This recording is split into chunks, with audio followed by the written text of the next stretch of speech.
Hi, I'm Brian with OregonOutside.net. Backpacking season is just around the corner here in Oregon, and so every backpacker, whether you're a lightweight fiend or an amenity mule, needs a good, reliable cook stove. Today we're going to talk about three types of stoves: white gas, butane, and alcohol stoves. We'll start off with my tried and true favorite for any winter backcountry trip. It is the MSR Dragonfly that I've had since college.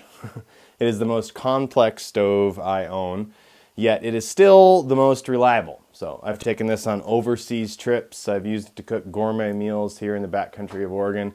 This stove not only burns white gas, but also kerosene, unleaded auto fuel, diesel, and jet fuel. It is definitely useful when you run out of the white gas when you're 1,000 miles away from the nearest hardware store. It has a dual valve design, as you can see here, which allows this thing to simmer like an absolute champion, unlike any other stove I've ever used. And its wireframe support right here supports up to 9 inches in diameter. So, fuel cup sits up high off of the snow or ground to reduce heat loss. And it also has MSR's trademark shaker jet technology, allowing the sucker to be completely disassembled and cleaned in the field. It is an awesome stove. I love it. Now, the second stove is a favorite of mine. It is the MSR Pocket Rocket. Now, I cannot say enough good things about this little beauty. It was with me along the entire length of the Pacific Crest Trail and has cooked everything from carne asada to my morning tea. So, many people say that these are only good for a weekend trip. I really don't think so. I was able to make an 8-ounce canister last for about 27 days while hiking through the High Sierra. Mind you, I was only boiling 2 cups of water twice a day. So another trick to getting away with a stove on long trails is to look for extra butane canisters in the hiker boxes. So the skinny is that it only weighs about 3 ounces. It needs virtually no maintenance, and it boils a liter in under 3.5 minutes depending on elevation.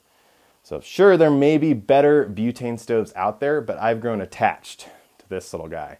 So a quick note though, if you buy one with a piezo electric starter, it'll probably crap out on you within several months of usage. So always take a secondary ignition source, as I know you do. So now the last stove is not for everyone, but I tend to like it if I'm hiking solo, or I want to stay super light, or I don't have anyone to complain to me about why their ramen and tuna isn't ready yet. It is the Vargo Titanium Decagon alcohol stove. It weighs 1.2 ounces and has a burn time of about 20 minutes on a single fill. You'll definitely need a windscreen with this baby. So now I've tried to make my own alcohol stove many times, but the cat food can and me really don't get along. So I'll pay someone a few extra dollars to figure that air to fuel mixture out for me. I don't think there's really any harm in that. My boil time with this stove varies by the day. 7 minutes one day, maybe 10 to 12 or more the next. When you're hungry, it can eat away at your patience, especially if the wind is blowing. You should see the elaborate natural windscreens that I've set up to keep the flame on this thing true. But like any good outdoorsman, I love the challenge, and lighting this stove feels a little bit like hunting to me. You never know what you're going to get. So there you have it. 3 stoves that'll make any outdoorsman squeal with delight. For an even closer look, check out the stoves via the link in the post below the video.